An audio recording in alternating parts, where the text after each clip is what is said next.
Okay, then welcome back everybody. Onwards and upwards, and in this instance, very far upwards, because we're going to have a great discussion about space. My name is Josh Basana. I'm a CD at Defense and Space Reporter at Politico. I'm very happy to have this conversation because we very seldom talk about space at political events, and that's changing now because we have so much to talk about. For example, there's the Ariane 6 rocket, there's the IRIS² secure communications constellation of satellites, and there's broader questions about how Europe competes in space with America and China and other global space powers. So let's continue. We have 35 minutes for this discussion, so we should probably use that time pretty effectively without me talking. I would like to introduce our two speakers that we have today. First of all, Hermann Ludwig Müller, who's director of the European Space Policy Institute in Vienna. Welcome, Ludwig. Thank you for joining. And then Dinka Dinkova, who's the deputy head of the Space Department inside DG DEFIS, the European Commission's Defense and Space Department. Thank you both for participating. Dinka, I think the first question should go to you because we are urgently waiting on some kind of clarity over what exactly is happening with the IRIS² constellation. There's a lot of money going into this. Can you give us a quick update on the procurement process as it stands? Thank you very much for the question. Unfortunately, I cannot give you much details. You said it yourself. It's a procurement process ongoing, so me disclosing any details of this would put the whole process in danger. Suffice to say that IRIS² is a really strategic project for Europe. It will provide state-of-the-art services for governmental users. So from a strategic perspective, it's critical, particularly in the current geopolitical environment in which we live. It's also a very important industrial project because this will help our industry to strengthen its competitive position in a market where we see that we are perhaps losing some of the ground that was traditionally, we had European leaders, industrial leaders. So the procurement process is ongoing. We have received the final offer of the industrial consortium, and the Commission is reviewing this now, and our target is still to have this contract signed before the end of the year. But, you know, we are also in a very peculiar situation with a new Commission soon to be in place. We are looking forward to the hearings of the Commissioner designate. So the new college would definitely give a new direction, ambition and timeline for our space projects. Understood. And there is the pending situation that, as you said, there's one industrial consortium that's put in the bid. That means that there's no other offers. Should it be the case that the Tender Evaluation Committee refuses this bid or doesn't like the look of the contract, as it seems to have done previously through this year, could the Commission go back to the drawing board and re-tender this project entirely? I'm not going to have to speculate about that. Options are, theoretically options are all open. We don't want to think that we will have to get to that point. Okay, good stuff. We'll definitely come back to it in the weeks ahead, I guess. Ludwig, just on this project, a lot of people say in pretty major European countries that we don't really need IRIS² in the form that it looks like it's going to take because SpaceX does it already with Starlink, and there's no clear evidence that this will provide new novel services. What do you think? I would entirely subscribe what has been said, the strategic importance for autonomy to also be in control of your communications needs and where your data flows. I think there's no doubt about it. That's for governmental services. It's also to stimulate the commercial, and I'll come back to that. Equally for the industrial ecosystem, I would add really the economy, the wider impact of this. What is important and maybe different here is also this is not like a Galileo, Copernicus, which are entirely public-funded projects. This is a co-funding in a market that is probably the biggest share of the space economy, above 100 billion. So you have to be a catalyzer of something that is much bigger than you. And if I have one plea, whatever the construction may be in the future of the industrial setup, that we have a setup that fully leverages this. Do you think the way that things are looking at the moment, obviously with the caveat that we don't exactly know what the project plan is, do you think having one consortium of Europe's major satellite operators alongside the big aerospace firms makes sense? I made a comment earlier this year that was at the Space Symposium in the US when this consortium change had not happened yet. We have seen already one. And at the time, it was the manufacturers and the operators in one big setting.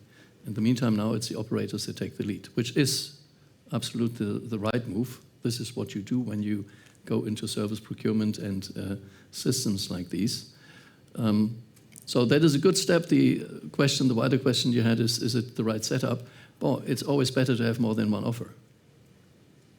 And so you would maybe say that this should have been thought about differently at the beginning rather than allowing one single consortium to come ahead with a bid.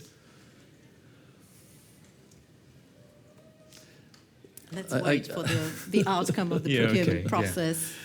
Yeah, I don't want to criticize that process, really not. I think it had its dynamic, but I repeat, normally it is a good practice to have more than one offer. And I, in a way, with the last question, putting words in your mouth in a way, so you've clarified that. But it seems that there's been a long record through history of very difficult birthing protocols for EU space programs. There was a lot of trouble with Galileo, a lot of trouble with Copernicus. These seem to have worked out well in the end.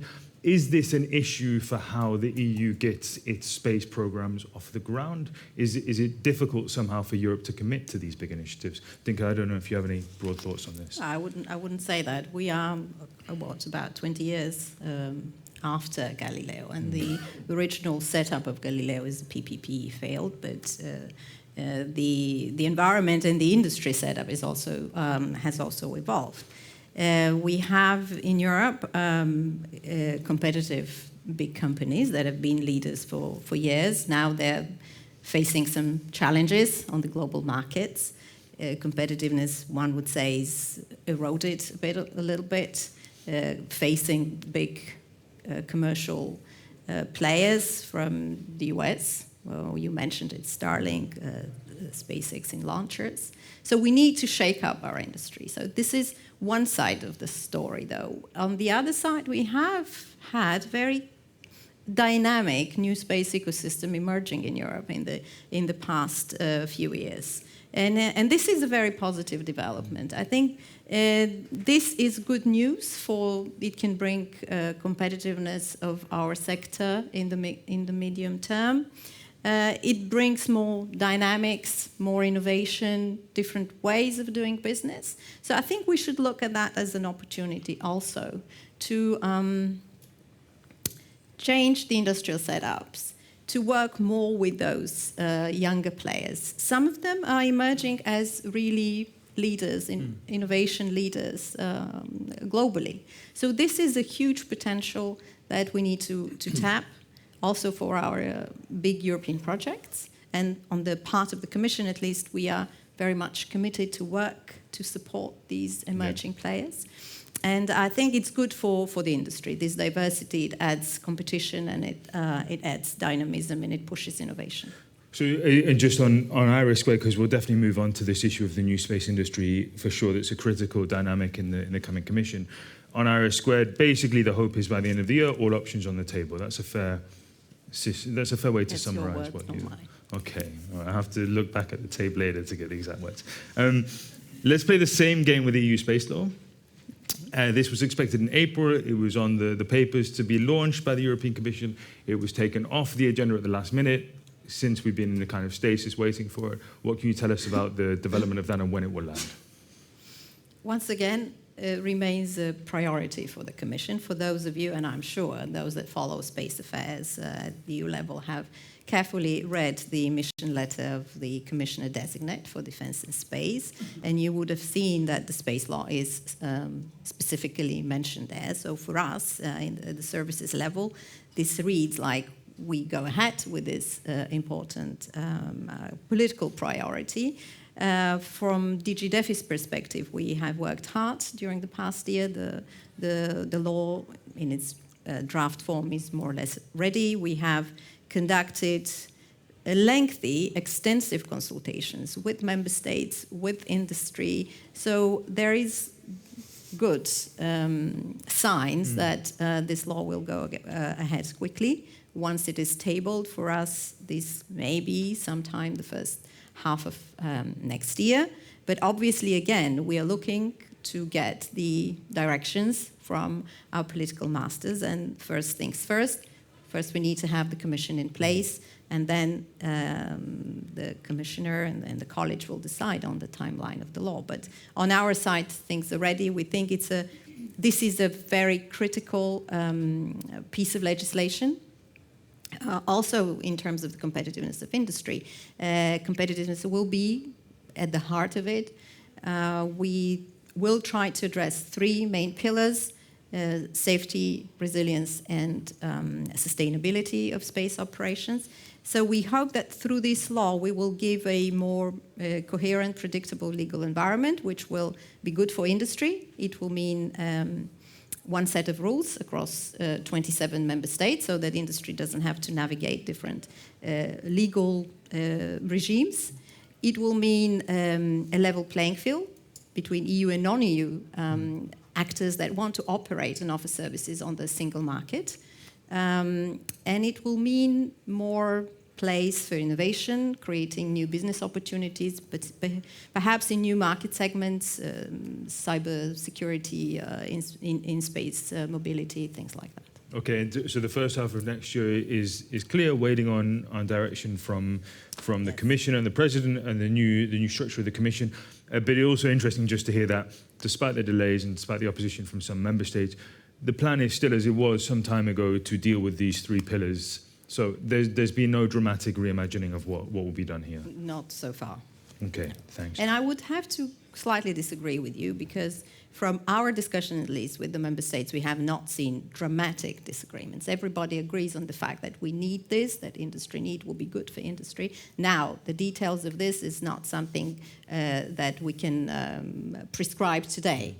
It's a process. It's also for the Commission to decide, but then it's for the legislators in the Parliament and in the Council to finalize the shape of this law. Understood. Yeah, every disagreement has to be dramatic at Politico. That's how we do things. Ludwig, just in terms of what you think should be in the EU space, though, you're obviously very involved in EU affairs, but you're sitting in Vienna, which gives you maybe more of a helicopter view of the situation. What should it look like? Yeah, you just mentioned new market segments. So it is an enabler. We are in an event that is about competitive Europe. Yeah, we talk a lot. I was sitting in this morning here about the regulatory part and the legal part. I'm not sure whether I've heard the word business case and market development. Not much, or maybe not at all. So I think it is really important to strike the balance between law, which is one means of implementing policy and strategy, next to what you really want to achieve, in particular here in terms of market development. And one criticism that I cannot confirm because I haven't seen the text myself, but I think there is a concern that this may be a hindrance for some of the industrial players that have additional requirements that people outside Europe may not have. And I think this is a true concern. And I think we'll only see it when it is into practice. It has its role. It should exist. I think a lot of the arguments given here are valid arguments. So my only plea is, let us balance this also in terms of opportunity and market development at the same time at par. What would that mean in practice? Well, you said safety, resilience, sustainability are the three pillars, though they are more on the protecting side than on the opportunity side. When we talk EuroSphere, and I said commercialization of EuroSphere, I'm talking about handheld communications to your mobile phones as you have in a navigation today, 3.9 billion smartphones. I'm talking about air traffic management, I'm talking about agricultural applications of finance and timing signals and millions of applications. I come back to this later. So if we had, for instance, a definition of what are the target markets we want to reinforce through the law, I think that would already be a guidance, and it would give directivity of policy action and support in this, because behind the law should also be an implementing program and the financing by all actors, on the Brussels side, on the member state side, and ESA side. Do you want to respond to that? No, just to say that obviously we're very conscious of the fact that we have to have a balanced approach, a proportionate approach, depending on the criticality of companies or depending on their size. We cannot have the same kind of requirements and rules for a startup company or a big industrial player. So this will be embedded in the law. But the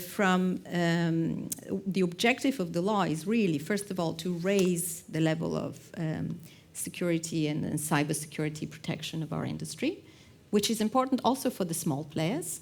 It's important also if we talk about new market opportunities in segments such as security and defense. We need to, first of all, increase the level of resilience of our industry.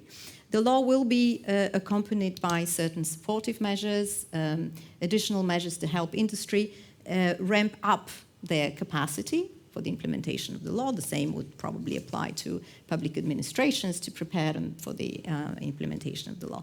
And there will be certain requirements through which we hope we will create new markets opportunities in areas which perhaps today are not explored, and where Europe could set certain standards internationally instead of being a follower at the international stage. Okay. So very much this, yes, we want to protect our industry, make it greener, but also inject more innovation and create potential for growth and new business opportunities. Okay, well, we're very much looking forward to the draft. The sooner the better, I hear. We've got about 17 minutes then to go through a more broad overview of the EU space sector. I think the Draghi report is maybe a good place to start. I think there's been this curious development over last year, 2019, you had the launch of DG DEFIS, the department you work in. Now you will have, hopefully, assuming that this is passed in the Parliament, the first commissioner to have space in the job title. I think there was nobody before, right, that had this? That's correct. Yeah. So this is quite a big signal that space is becoming more important. In the Draghi report, it took up a lot of space, actually, more than most people expected. What is your view on the suggestions that Draghi has for how to develop Europe's space industry and how the Commission can plug into that in the next mandate? I would like to say that the Draghi report is a report from an independent advisor that the Commission President has requested, but it's not a Commission document, right? Yes. Of course, we can inform ourselves, we can take inspiration from some of the recommendations, but it should not be misinterpreted as a Commission position, a Commission document. We have read it very carefully with great interest, and I think on many points it resonates with our own analysis, particularly when it comes to the competitiveness of our industry, the fact that we have lost ground in certain market segments like telecommunications, launchers. You said it yourself, the very fact that the Commission has tasked one of its Commission members to deal with defense and space is a very strong signal that space is important for Europe. It's important strategically, obviously, but it's an important economic sector not because it's a big sector, it's a small high tech, but a lot of other critical economic sectors depend on space services and space applications. A lot of very critical functions of society, police, border guards, military, use space services. So that is how we should look at space, not necessarily in the constraints of a small industry, but more on the impact and the effects it can have on the broader economy. And here I totally subscribe to what Ludwig said, and perhaps you have seen also in the mission letter of the Commissioner Designate, there is this idea of a space data economy strategy. This is exactly where the Commission would probably put some ideas on the table, what we can do to further stimulate the uptake of space services in the economy so that it penetrates other sectors, which in return also creates more business for the space industry. Yeah. And it just SB has very clear views on the Draghi report, not all of them, in fact I think most of them negative. So Ludwig, maybe you can just walk us through what your perspective is and how those ideas should be transposed into policies and real life stuff. I wouldn't call them negative, say critical. So and certainly there are elements that we fully support. In fact, the report is we made a brief on the report. It's on the web. You can access that. It's maybe an interesting read. First, it's extremely positive that space has the space in the report. It is there.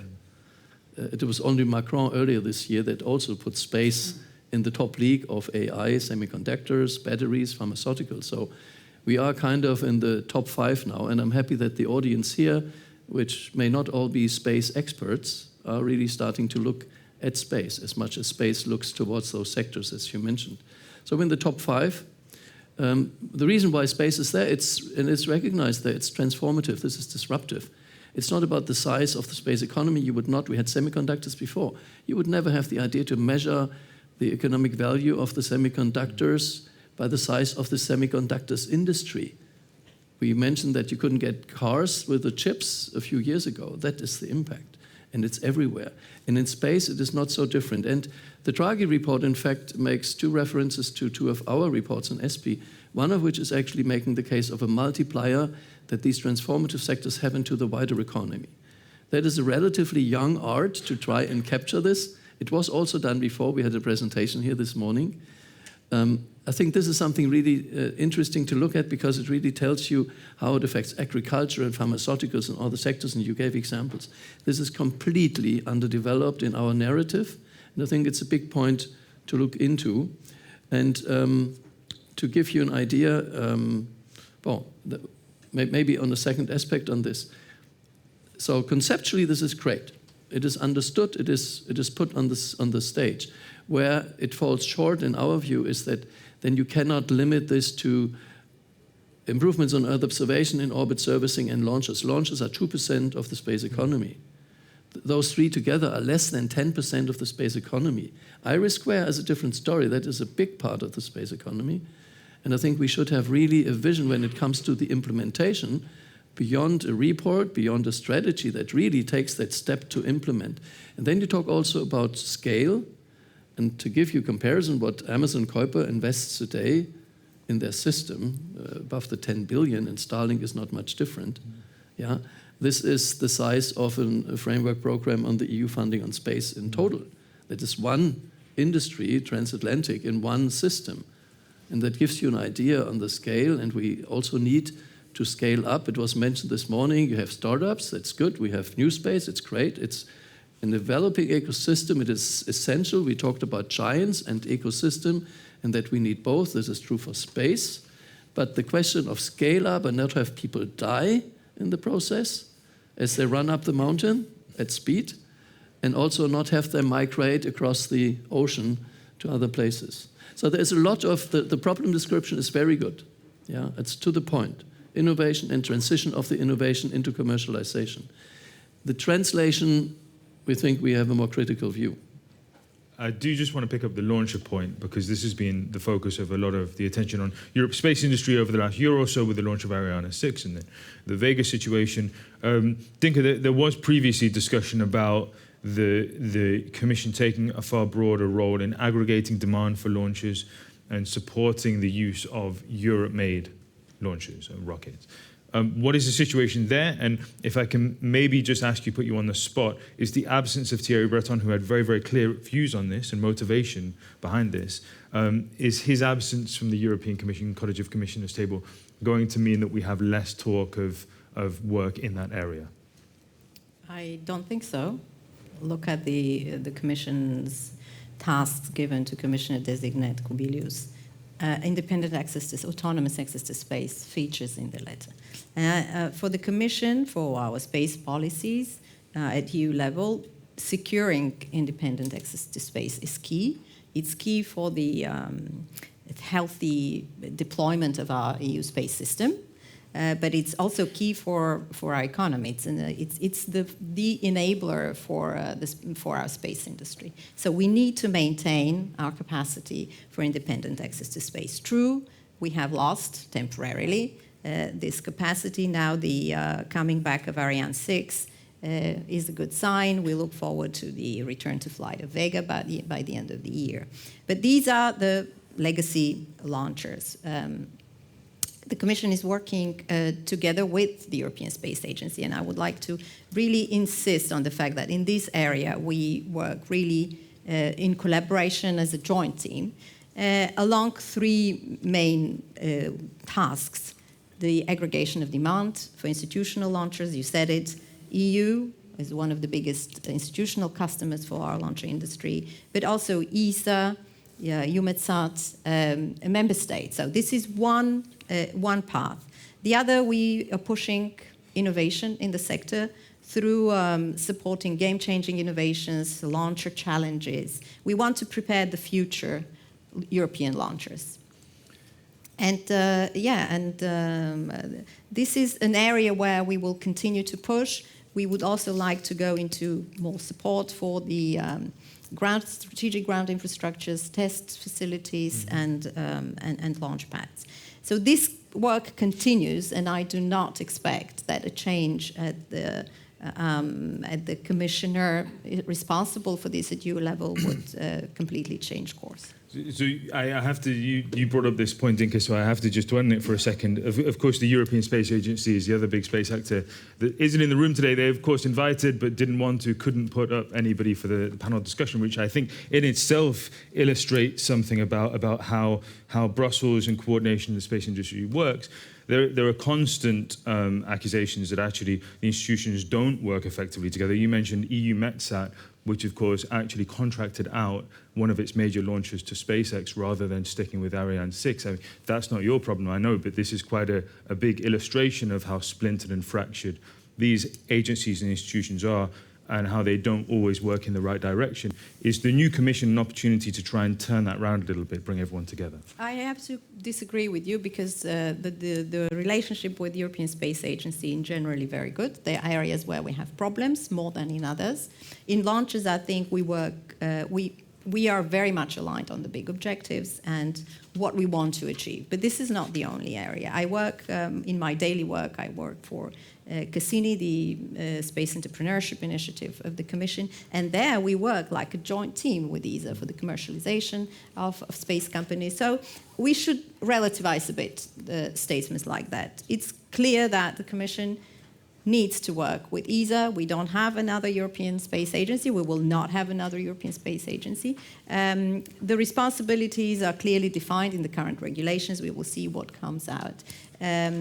Obviously, there can be difficulties between two international organizations. Even within the EU, we can have difficulties with other organizations. But relationship is generally very good. We understand that we are in this together, and that if we want to have a successful space program in Europe and a competitive industry, we need to join forces. There is only one European Space Agency, but then the EU does, of course, have EuroSphere based in Prague doing also space-related things, so it is a I think the responsibilities between EuroSphere and ESA are quite clear. Okay. The agency in Prague is tasked with the market development, security accreditation of the programs, so the delineation is between the entities is quite clear. Ludwig, you are an ESA guy. You worked at ESA for a long time. What is your take on how the institutional tapestry of Europe's space industry is run? Yeah. The subtitle of our take on the Draghi report reads, "It takes a village." And the message is that really we need to all get our acts together, and that is national, that is ESA, that is what happens in Brussels and the space program. There have been many talks over decades on governance schemes and optimizing. I think there have been improvements. There are clear arrangements today in the FFPAs. May not be of interest to everybody here in the detail, but say there is no choice but to work in the aggregate and also with what we have. The pressure is up. Commercially, it's a race. Security and defense, it is a threat. And there is no time to debate and debate and debate. We need to define priorities and direction and then see that everybody uses the means in best cooperation to get in that direction and start implementing things. Talking about the launcher, typical example, to answer your question, I do not think this will change. I think this is on the right track. We have a kind of a giant, a historical giant, but we build a whole ecosystem. Goes back to what was said earlier today, makes a lot of sense. It is happening. A lot of this is happening in the nations that invest. It will add to the resilience. It's like ships and ports a few hundred years back. You need spaceports and you need rockets, and not one site. That is an obvious thing. You can have different sizes or what you need to put up in space. It's almost a non-brainer, and it's good that this is happening now, and there is no alternative. It is a key enabler for much more. The one thing, again, if I can make a plea, let's start talking about the use of what we put up there. the 98% of the space economy. This is the multiplier into the wider economy. Understood. I would just like to spend the last few minutes talking about cash and money, though I understand this is maybe a slightly premature conversation to have now. Next year is a huge opportunity to coordinate things. The European Space Agency, as we were just talking about, they have their funding summit in Bremen towards the end of the year, and the European Commission will really start to get to grips with the next 7-year budget. I know that there was talk earlier in the year by Breton specifically about launching another major EU flagship program. But space is traditionally, I understand, been whittled down in the final negotiations over the budget. It often hasn't been anywhere near the allocation. Dinka, what do you think our broad, vague expectations can be for the allocation of space in the next budget? Do you think there's room to maybe increase the allocation? I know this is not your decision, but what's the mood music right now? Obviously, I cannot speculate what is going to come. You know how this works. From a DG DEFI's perspective, obviously, we would like to think that we will continue with this, at least this level of ambition, if not more. We have operational programs, Galileo, Copernicus, IRIS Square in the future that need to continue. They have to be upgraded to the latest technology to continue to deliver services that make sense and that are future-proof. There are areas like Cassini, which we have experimented a little bit in the current MFF. We would like to see this upscaled in the future because we have seen very positive results of what impact this has had in terms of stimulating this new space ecosystem in Europe. Obviously, we need more investments in research and innovation. There are many areas in which Europe is still technologically dependent. We have to address these are objective challenges that are known and that we should try to address with the next funding program, and obviously see how we can mobilize private investments, use our space programs in a kind of engine to mobilize even more investments from the private side. We see in Europe that we have early stage investments more or less readily available, but our small companies cannot find the money, the funding, the equity or debt to scale up. And this is something what we should really do, work with the financial sector, with the investment community, to change the mindset of this risk-averse culture so that more investments in small space companies are more readily available in Europe. Ludwig? Yeah, you said it's maybe too early. It's not too early to talk about money. It is really timely to talk about money. There are funding decisions happening in countries as we speak. There are funding decisions coming up within a year from now in ESA. 80% of the European public funding into space is with the nations, 80%. Talking about private, yes, it is important to leverage. 15% is private. It's important to develop, absolutely, but this will not change the direction from today to tomorrow. Where we are strong, undoubtedly, is space applications, Galileo, Copernicus, hopefully IRIS Square in the future. We should secure this and develop this further. This is, again, I would be provocative, it's almost a no-brainer. This is something you need to do. So the question is, if you want to scale up, if you want to get anywhere to space power, the question is what defines a space power? And it's really two things.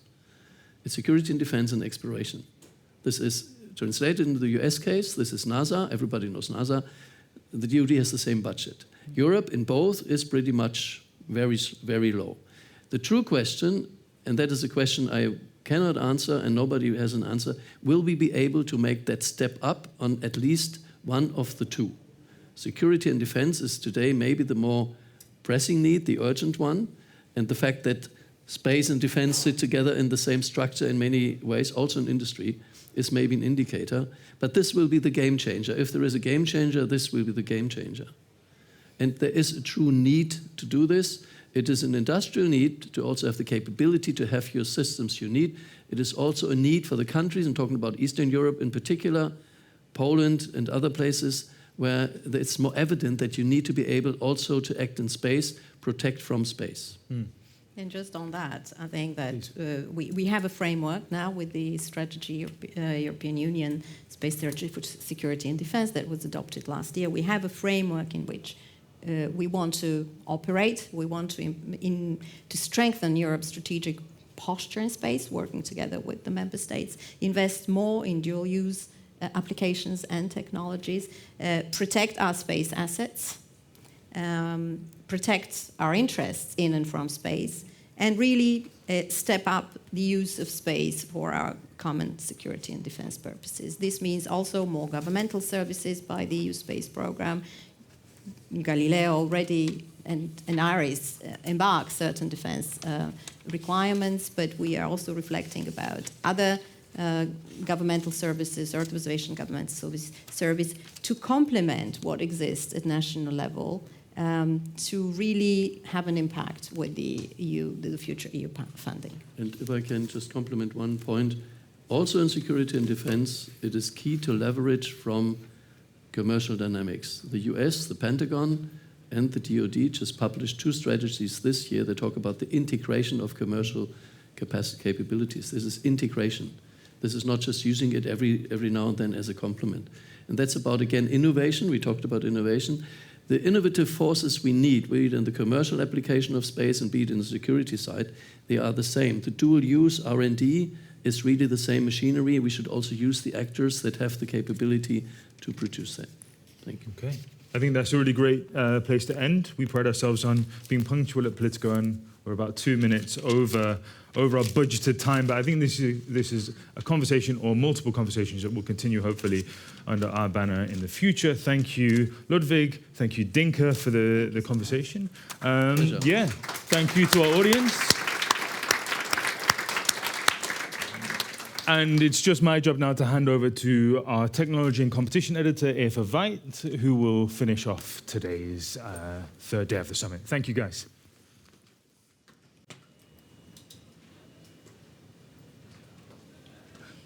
You've made me German. Yeah.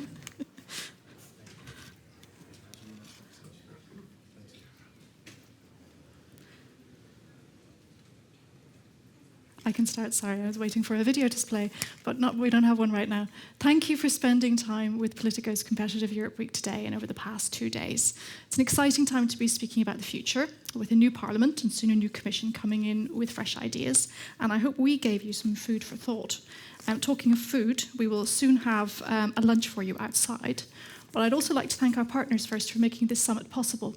Our leading partners, ASEA, Booking.com, FPA, Google, presenting partners, ExxonMobil, Microsoft, Santander, Vodafone, our knowledge partners, McKinsey Global Institute, our visibility partners, German Council on Foreign Relations and the German Marshall Fund, and last but not least, our fantastic live team for their energy along these 3 days.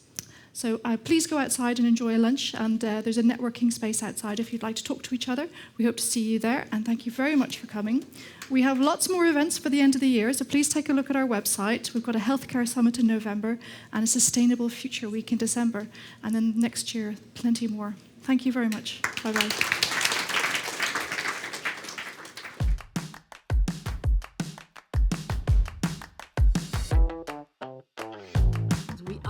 United in diversity. We are very heterogeneous in our opinion. If we do not renew our partnerships with the rest of the world, Europe will not be relevant. We can make it if we are together as Europeans.